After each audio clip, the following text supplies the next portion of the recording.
Assalamualaikum, halo semua. Selamat datang di video pembelajaran kelompok 1. Di sini kita akan menyusuri jejak sejarah yang penuh dengan perjuangan dan pengorbanan dari masa penjajahan Jepang hingga lahirnya dasar negara kita, Pancasila. Perjalanan ini bukanlah hanya tentang peristiwa-peristiwa penting, tetapi juga tentang bagaimana bangsa Indonesia bersatu untuk meraih kemerdekaan dan membangun fondasi negara yang kokoh.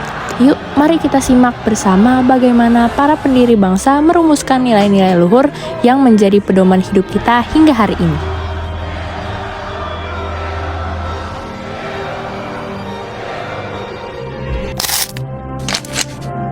Sebelum masuk ke penjelasan materi, izinkan kami untuk memperkenalkan diri. Kami dari kelompok 1, kelas 10 I. Saya Jeko Rafa Sugianto dari absen 13. Saya Yuda Rizky Pratama dari absen 34. Saya Safa dari Fakultas Nisa, absen 28. Pendudukan Jepang di Indonesia Maret 1942 sampai Agustus 1945. Jepang melancarkan serangan besar-besaran ke Asia Tenggara, termasuk Hindia Belanda, sekarang Indonesia. Jepang ingin menguasai sumber daya alam di wilayah ini untuk mendukung upaya perangnya. Penyerahan tanpa syarat. Pada 8 Maret 1942, Belanda menyerah tanpa syarat kepada Jepang di Kalijati, Jawa Barat. Ini menandai awal penjajahan Jepang di Indonesia. Propaganda Jepang. Jepang propagandakan slogan Asia untuk mendapatkan dukungan rakyat Indonesia. Klaim bahwa mereka datang untuk membebaskan Asia dari imperialisme Barat. Namun kenyataannya rakyat Indonesia menderita di bawah pemerintahan militer Jepang. Mereka datang untuk membebaskan Asia dari imperialisme Barat. Namun kenyataannya rakyat Indonesia menderita di bawah pemerintahan militer Jepang yang keras. Romusha.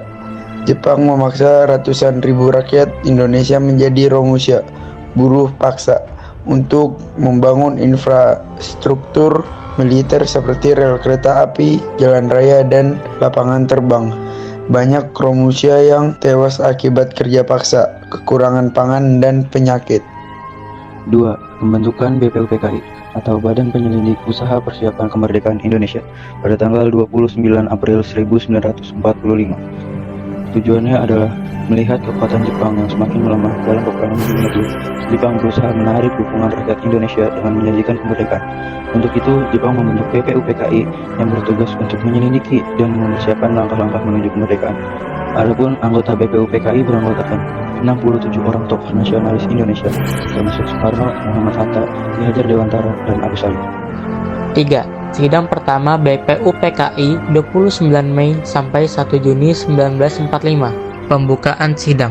Sidang pertama BPUPKI dibuka pada tanggal 29 Mei 1945 dengan agenda utama membahas dasar negara Indonesia yang akan merdeka. Pembahasan dasar negara. Selama sidang ini, beberapa anggota BPUPKI mengusulkan gagasan mereka tentang dasar negara. Muhammad Yamin, Supomo, dan Soekarno adalah tokoh-tokoh penting yang mengajukan pandangan mereka. Pidato Soekarno. Pada 1 Juni 1945, Soekarno menyampaikan pidato bersejarah di depan sidang BPUPKI, di mana ia memperkenalkan konsep Pancasila sebagai dasar negara. Pancasila terdiri dari 5 sila, yaitu 1. Kebangsaan Indonesia, menekankan persatuan bangsa. 2. Internasionalisme atau peri kemanusiaan, menjunjung tinggi kemanusiaan dan keadilan. 3. Mufakat atau demokrasi, menyepakati demokrasi dalam pemerintahan. 4. Kesejahteraan sosial, mewujudkan kesejahteraan bagi seluruh rakyat. Peristiwa selanjutnya yaitu sidang kedua BPUPKI pada tanggal 10 sampai 16 Juli 1945. Perumusan Piagam Jakarta. Setelah pidato Soekarno, dibentuklah Panitia 9 yang bertugas untuk merumuskan naskah dasar negara. Pada tanggal 22 Juni 1945, Panitia 9 menghasilkan naskah yang dikenal sebagai Piagam Jakarta. Apakah teman-teman tahu? Piagam ini memuat rumusan Pancasila dengan sedikit perbedaan dari rumusan yang disampaikan Soekarno pada tanggal 1 Juni 1945. Salah satunya adalah penambahan kalimat dengan kewajiban menjalankan syariat Islam bagi pemeluk-pemeluknya pada sila pertama. debat dan konsensus. Sidang ini menghasilkan konsensus mengenai dasar negara yang akan digunakan sebagai fondasi Republik Indonesia. Namun, Piagam Jakarta masih menimbulkan perdebatan terkait kalimat tambahan pada sila pertama. Berikut ini adalah isi Piagam Jakarta. 5. Pembentukan PPKI atau Panitia Persiapan Kemerdekaan Indonesia pada tanggal 7 Agustus 1945. Latar belakangnya, setelah PPUKI menyelesaikan tugasnya, dibentuklah PPKI oleh Jepang untuk melanjutkan persiapan kemerdekaan. PPKI bertugas mengesahkan Undang-Undang Dasar dan mempersiapkan segala sesuatu yang diperlukan untuk kemerdekaan.